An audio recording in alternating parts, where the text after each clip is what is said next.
오늘은 주의하라 깨어있으라 그때가 언제인지 알지 못함이라 라는 제목으로 마지막 때 일어날 일들에 대해서 함께 나누고 또 그 마지막 때를 어떻게 준비해야 하는지를 함께 묵상하도록 하겠습니다. 먼저 이 말씀의 내용의 배경을 보면 예수님께서 성전에서 나오실 때에 제자들이 질문하는 데서 이 이야기가 시작됩니다. 마가복음은 계속 말씀드리지만 이 16장까지의 내용 중에서 제일 중요하게 다루는 것이 예루살렘 들어가셔서 일주일 동안 계시고 십자가에 못 박히신 그 사건을 가장 중요하게 다루죠. 시간이 별로 길지 않습니다. 일주일밖에 안 되는 시간인데 화요일 날 예수님이 긴 강해를 하셨어요. 그 긴 강해 중에 하나가 오늘 내용의 말씀입니다. 그래서 12장에서도 예수님이 많은 말씀을 하셨는데 이걸 우리가 여러 주에 걸쳐서 상세하게 살펴봤는데 오늘 이 13장 말씀은 우리가 오늘 한 주로 그냥 이 말씀을 다 살펴보고자 합니다. 왜냐하면 이 13장의 말씀은 내용이 분명하고 또 주제가 분명하고 뭘 해야 될지를 분명히 아는 말씀이라 여러 번 나누어서 말씀을 드려도 되겠지만 같은 말씀의 반복만 되는 것 같아서 오늘은 좀 시간이 좀 걸릴 것 같지만 그래도 최대한 줄여서 오늘 말씀하고자 하는 핵심들만 전달을 좀 여러분에게 드리고자 합니다. 오늘 이 말씀은 마가복음에서 거의 유일하다라고 할 수 있을 정도로 마지막 때 일어나는 일에 대한 예수님의 말씀이에요. 그래서 소묵시록, 이사야서에도 소묵시록이란 말이 있는데 이 마가복음에서도 이 부분을 소묵시록이라고 부를 수 있을 만큼 마지막 때 일어나는 일들에 대한 말씀이 여기 담겨져 있습니다.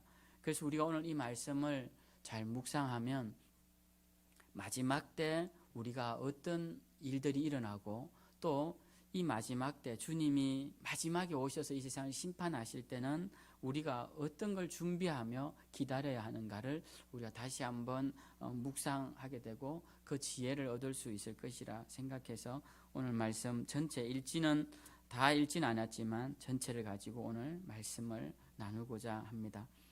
오늘 이 사건의 처음 시작은 이제 예수님이 예루살렘에 들어오셔서 예루살렘 성전을 이렇게 해서 많은 일들이 일어나죠.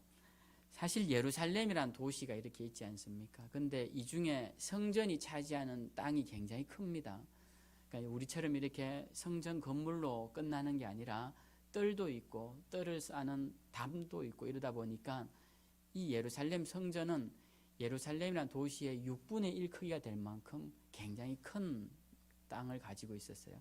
그러니까 예수님이 거니시는 거예요. 이 성전 안을 거니시다가 이제 성전에서 나오시는 겁니다. 성전에서 나올 때 제자 중 하나가 예수님께 이렇게 묻습니다. 선생님이여 보소서 이 돌들이 어떠하며 이 건물들이 어떠합니까? 이 질문이 뭐냐 하면은 이 돌들이 얼마나 멋집니까? 이 건물들이 얼마나 화려합니까? 이런 질문이에요. 어떠합니까? 라는 질문은. 그래서 이 질문을 통해서 그 당시 이 유대인들이 성전에 대한 자부심이 대단했고 이 성전 건물이 굉장히 화려하고 멋있었구나라는 것을 알 수가 있습니다. 이 성전은 헤롯이 지었는데요. 그래서 헤롯 성전이라고 부릅니다. 맨 처음 성전을 지은 사람은 솔로몬이 지었기 때문에 솔로몬 성전이라고 부르고요.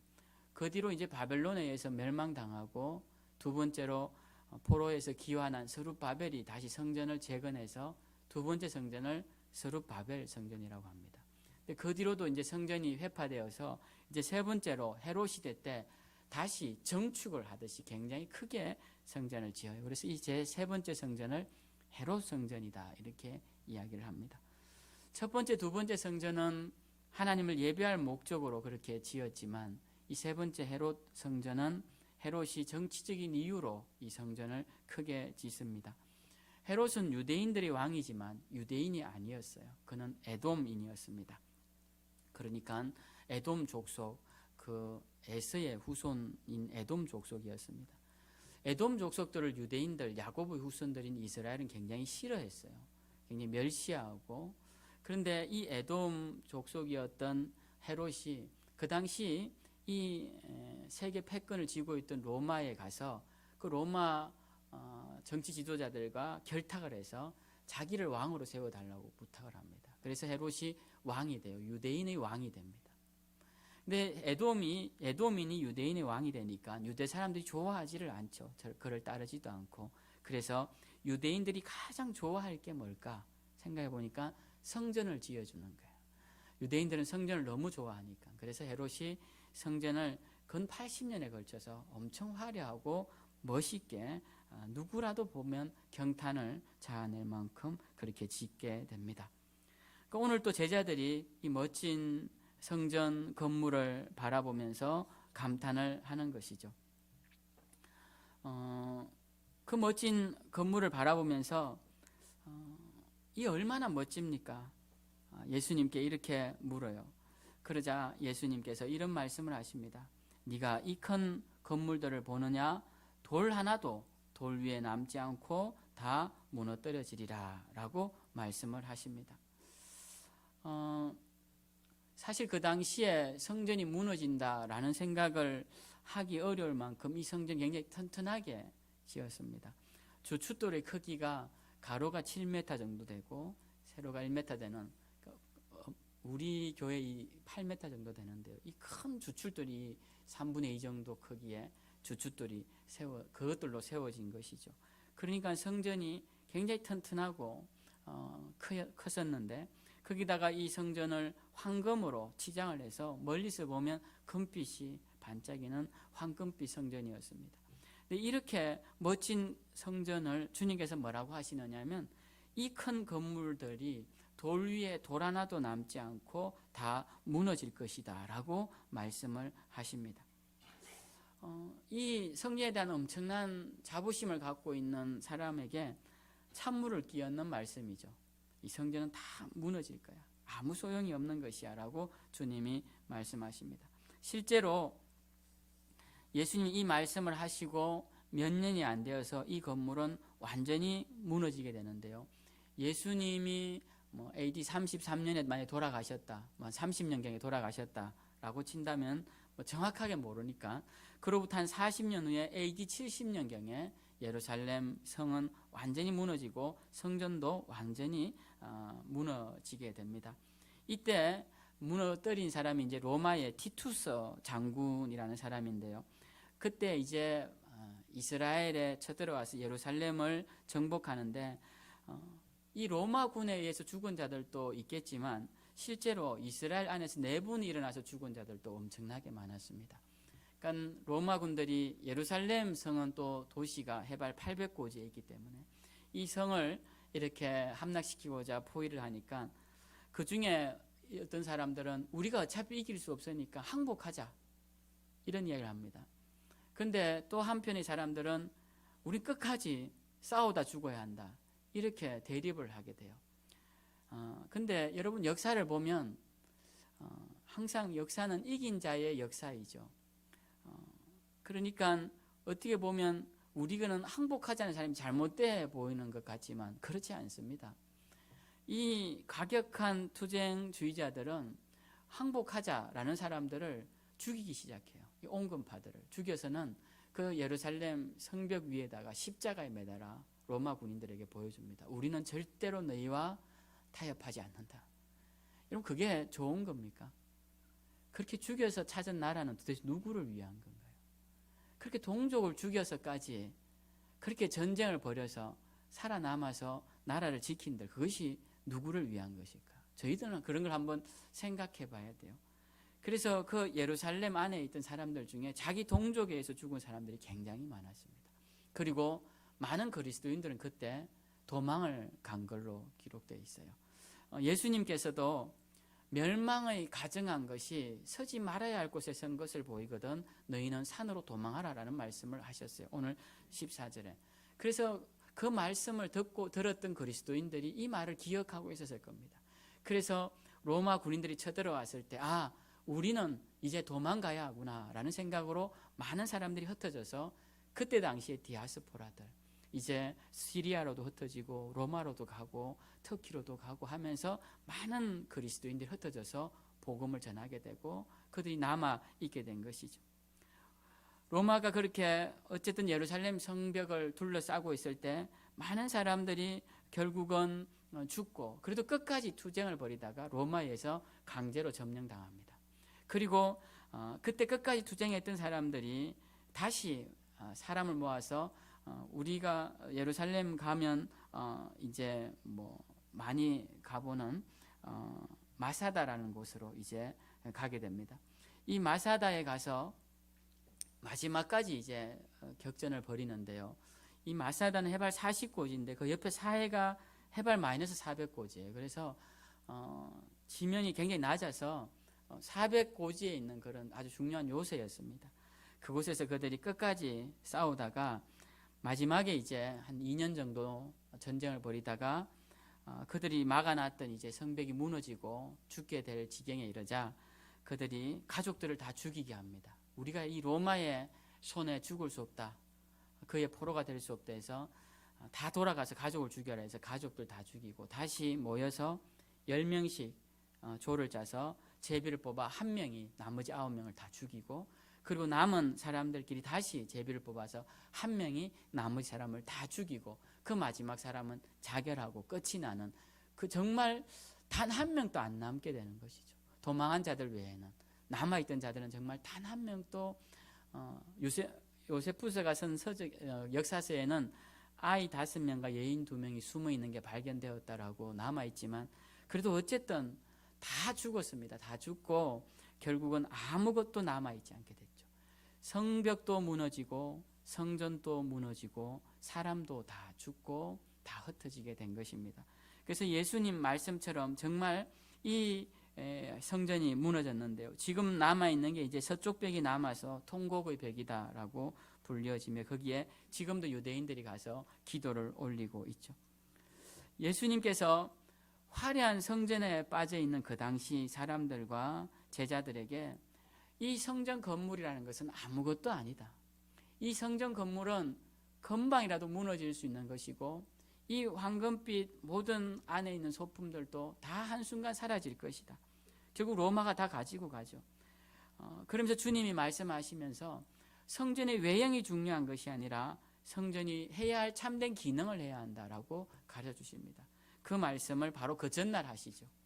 그러면서 성전을 청결하게 하시면서 성전이 이제 강도의 구렬이 되었구나 라고 말씀을 하셨습니다.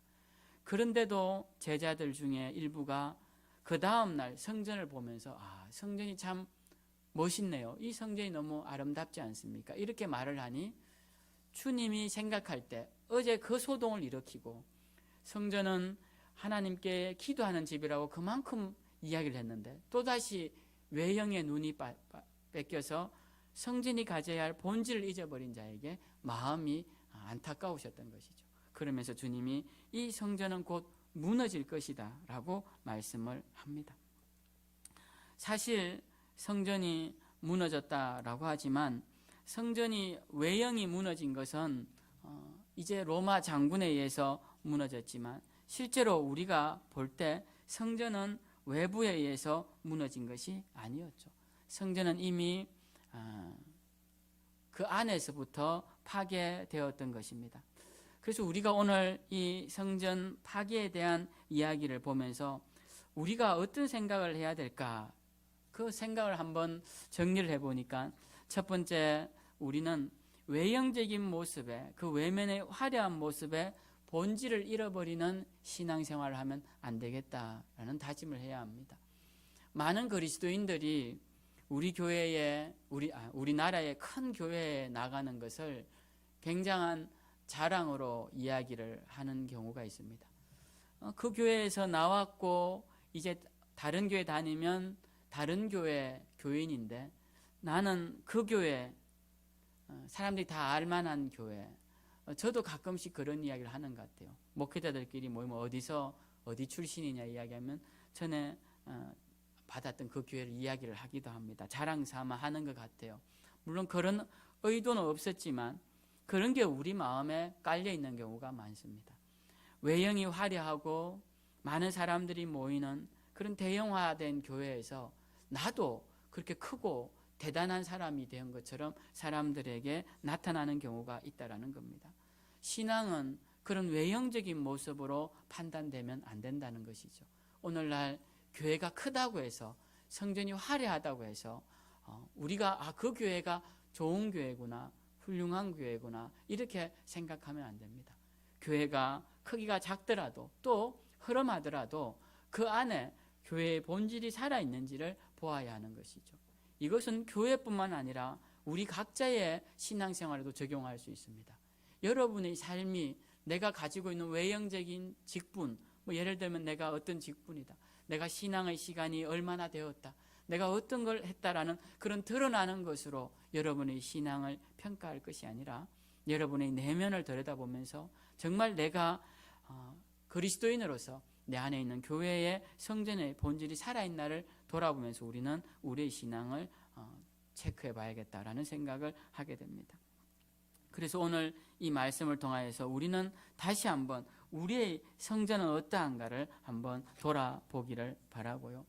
오늘 또 하나의 말씀은 예수님께서 이 성전 파괴뿐만 아니라 이제 성전 파괴 후에 복음이 전파되고 예수님을 믿는 수많은 그리스도인들, 그들이 앞으로 만날 마지막 때의 심판에 대해서도 예수님이 말씀해 주셨어요.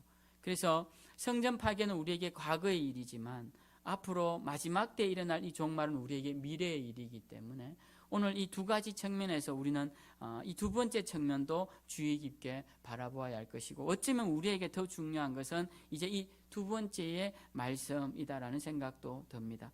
오늘 주님은 종말의 때가 올 것이니 그때가 되면 너희가 그날을 준비하면서 그날을 기다려야 할 것인데 그때가 되면 이러이러한 징조들이 일어날 것이다 라는 말씀을 하십니다. 먼저는 우리가 종말이 무엇인가를 생각해야 하겠죠.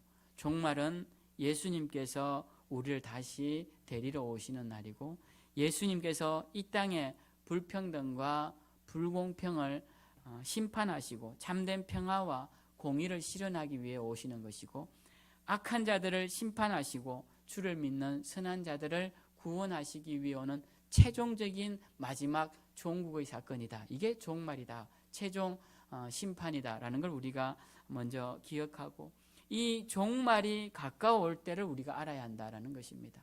시간이 점점 가까워오니까 우리는 가까워올수록 마음의 준비를 하고 또 삶의 준비를 해야 되겠죠. 오늘 예수님은 종말에 일어날 징조들에 대해서 크게 4가지 정도로 우리에게 말씀을 하십니다. 첫 번째는 거짓 그리스도의 출현인데요. 6절 말씀에 보면 이런 말씀이 있습니다.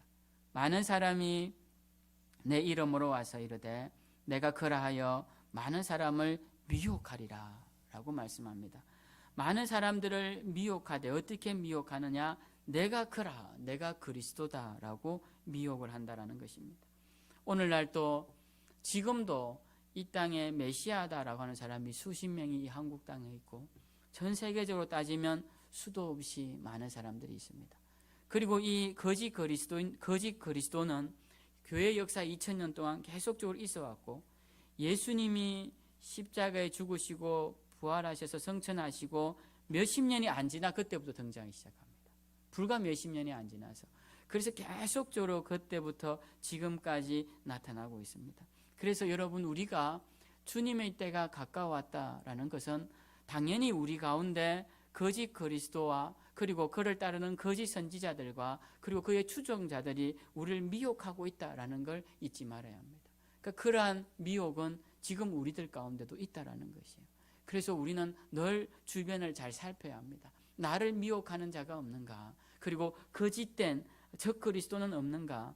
그래야 주님이 지금 점점 더 임박한 이 종말의 때에 우리가 이르지는 않았는가를 생각해 보아야 하는 것이죠. 또 두 번째로 종말에 일어날 징조는 7절 8절에 보면 난리와 난리의 소문을 듣고 8절에 민족이 민족을 나라가 나라를 대적하여 일어날 것이다 라는 말씀을 합니다. 그러니까 마지막 때가 되면 전쟁이 일어나고 그리고 민족 간의 분쟁이 일어납니다. 지금도 전 세계에서 가장 큰 이재민을 만들고 난민을 만드는 그 요소는 민족 간의 갈등입니다. 민족 간의 갈등. 같은 한 나라 안에서 민족이 민족을 서로 적대하는 것이에요. 또 나라와 나라가 싸우는 것은 더 말할 것도 없죠. 이미 우리는 세계적으로 큰 전쟁을 온 나라가, 온 세계가 했던 적이 2번이나 있습니다. 이제 한 번 더 일어나면 이 땅은 존재할 수 없을 것이라는 그런 두려움을 가지고 우리는 지금 살아가고 있습니다. 나라와 나라, 민족이 분쟁이 끊이지 않는 지금 이 시대, 어떤 면에서 우리는 정말 종말을 살아가고 있는 것 같습니다. 세 번째로 또 나타날 징조는 무엇이냐? 8절에 보면 기근이 있으리니 곳곳에 지진과 기근이 있을 것이다 라고 말씀합니다. 지진과 기근, 우리는 뭐 그렇게 세 끼를 못 먹는 사람들이 거의 없지만 지금도 하루에 한 끼를 못 먹고 죽어가는 아이들이 얼마나 많은지 모릅니다. 그것은 도대체 어떻게 해결해야 하는지를 모르겠어요. 어떤 나라는 음식이 남아서 그 음식물 쓰레기를 어떻게 처리해야 될지 모르고, 어떤 나라는 먹을 것이 없어서 아주 짧은 생애를 살다 죽어가는 사람들이 너무나 많은데, 이 불평등의 구조를 어떻게 해결해야 될지 저는 잘 모르겠습니다. 이 모든 불평등이 지금 우리 가운데 일어나고 있다는 것이죠. 지진도 일어나고 기근도 일어나고 산불도 일어나고 이제 이상기온으로 인해서 폭염도 일어나고, 많은 사람들이 이 이상한 일로 인해서 죽어가는 것은 언제 일어나는 일이냐? 종말의 때에 일어나는 일이다라고 주님이 말씀을 하셨어요. 그리고 네 번째로 종말에 일어날 징조는 13절에 보면 너희가 내 이름으로 말미암아 모든 사람에게 미움을 받을 것이다. 그러니까 성도들이 이제 대대적인 핍박을 받을 때가 올 것이다. 근데 이 핍박은 교회 역사 2000년 동안 계속 있어 왔어요. 그러니까 이 핍박이 특별한 핍박은 아닐 것이지만 그래도 큰 핍박, 대환란과 같은 핍박이 또 찾아올 것이다 라는 겁니다. 그런데 이러한 일이 일어났다고 해서 여러분 종말은 아니라는 것이에요. 종말을 알리는 가장 확실한 신호가 있는데 그게 무엇이냐? 그것은 만국 복음이 다 전거될 때 종말이 온다라는 겁니다. 10절에 보면 또 복음이 먼저 만국에 전파되어야 할 것이니라. 그러니까 주의 복음을 듣지 못한 민족, 미전도 종족이 없고 듣지 못한 자들이, 거부하는 자들은 있어도 듣지 못한 자들이 없는 그때가 되면 이제 정말 주님께서 이 땅에 심판주로 오실 것이다 라는 겁니다. 그래서 저는 오늘 이 말씀을 보면서 사실은 여기에 대한 경각심을 가지려면 좀 더 자세한 내용들을 여러분과 나누어야 하겠지만 이미 여러 번 말씀을 드렸고, 여러분들도 이 땅 가운데 일어나는 일들을 유심히 보는 사람들은 이 세상이 얼마나 지금 종말로 나아가고 있는지 잘 알고 계실 것입니다. 기후학자들은 이제 우리의 시간이 12시가 마지막이라면 11시 58분, 9분이라고 이야기를 합니다. 이제 1분의 시간이 남았다는 사람, 아직 2분의 시간이 남았다는 사람, 그 시간이 거의 차이가 없이 얼마 남지 않았다고 이야기를 합니다. 우리는 이런 종말의 시대를 살아가고 있습니다. 그리고 주님이 말씀하신 걸 보아도 정말 종말의 때가 가까웠구나 라는 생각을 하게 됩니다. 그리고 이 땅에 복음을 들고 많은 사람들이 나아가 있죠. 우리는 예전에는 서구로부터 복음을 듣고 왔습니다. 그런데 이제 서구인들이 우리에게 와서 함께 복음을 전하자고 우리에게 파트너십을 맺자고 이야기를 합니다. 그래서 함께 복음을 전하기 위해서 세계 곳곳에 나가서 복음을 전하고 있어요. 많은 사람들이 복음을 전하다 죽기도 하고 복음을 거부하는 사람들을 만나기도 하지만 지금 세계 곳곳을 향해 복음은 전거되고 있습니다.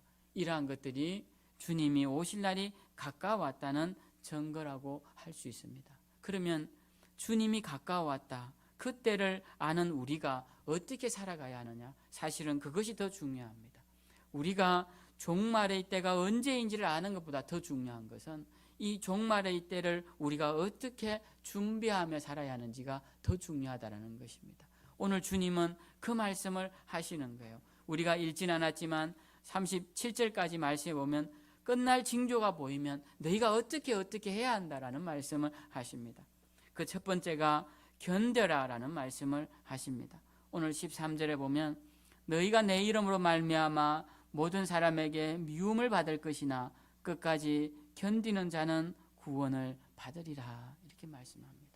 여러분, 이 말씀이 얼마나 또 힘이 되기도 하지만 얼마나 우리에게 경고의 말씀이 되기도 합니다. 왜냐하면 이 말씀을 다르게 표현하면 끝까지 견디지 못하는 자는 구원을 받지 못할 것이다 라는 말씀이 되기도 하기 때문에 그렇습니다.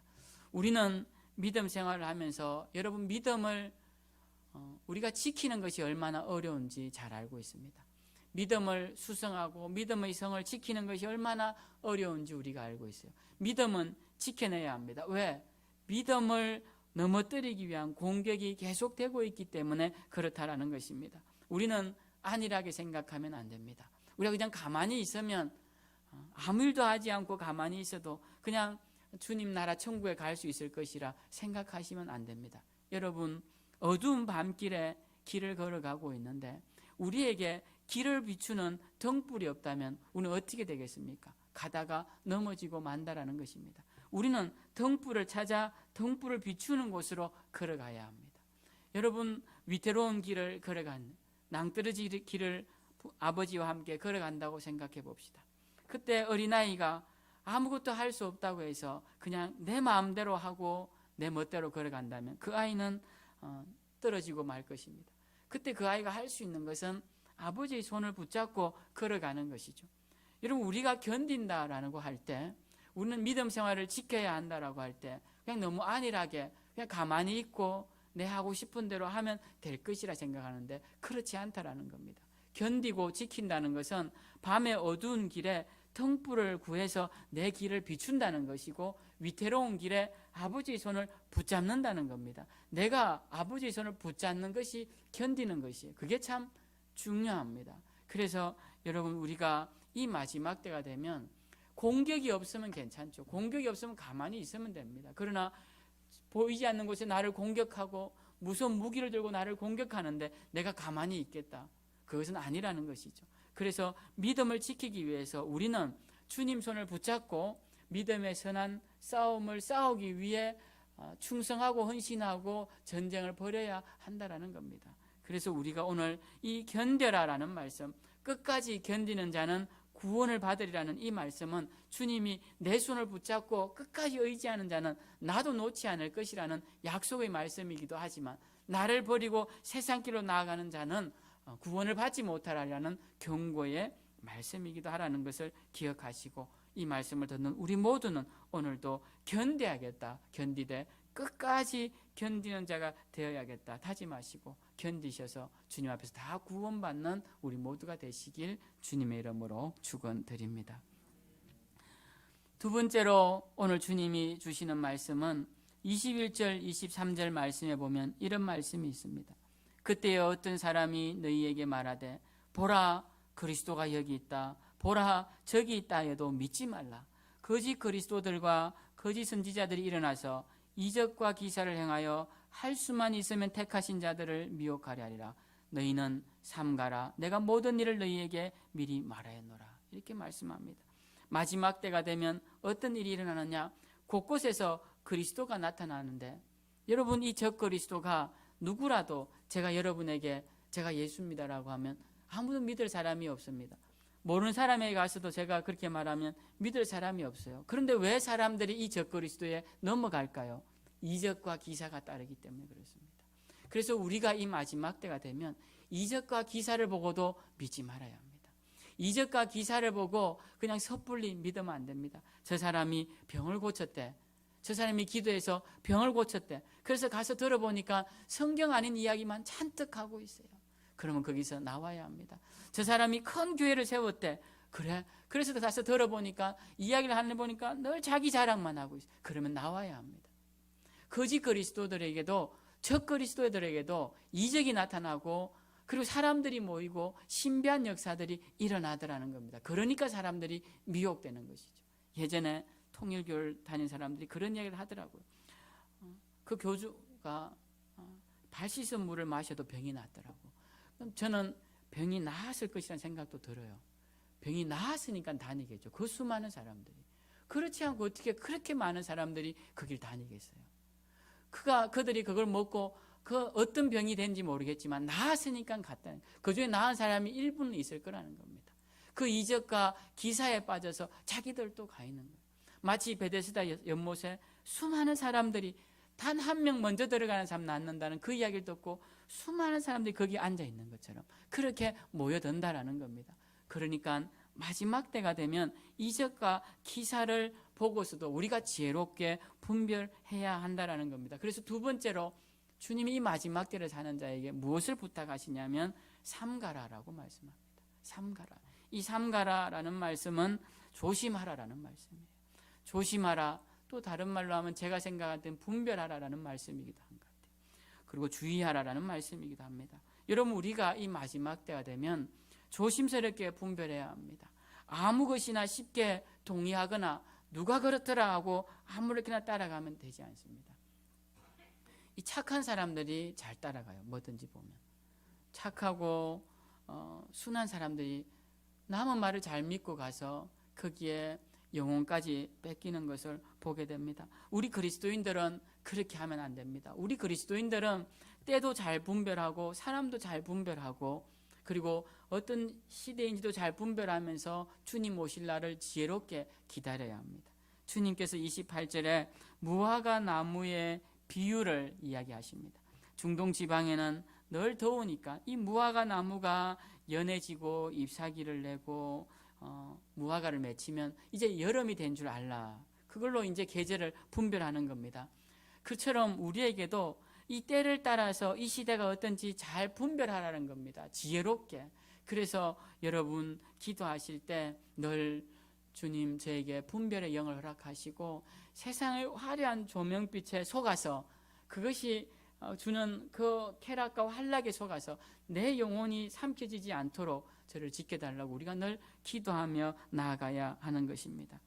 때는 점점 악합니다. 여러분, 이 시대가 되면 점점 진리와 비진리가 혼탁해지는데요. 이건 우리끼리 하는 이야기니까 식상한 말일 수 있지만 제가 좀 더 세상 사람들이 하는 말로 이야기를 하면 현실과 가상이 점점 모호한 시대가 가고 있습니다. 현실이 어디인지 가상이 어디인지 여러분 예전에 가상의 돈이 있을 것이라고 생각해 보셨습니까?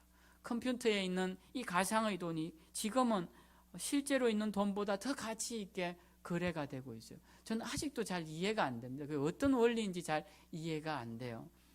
지금 어디까지가 가상이고 어디까지가 실제인지가 혼돈이 오기 시작합니다.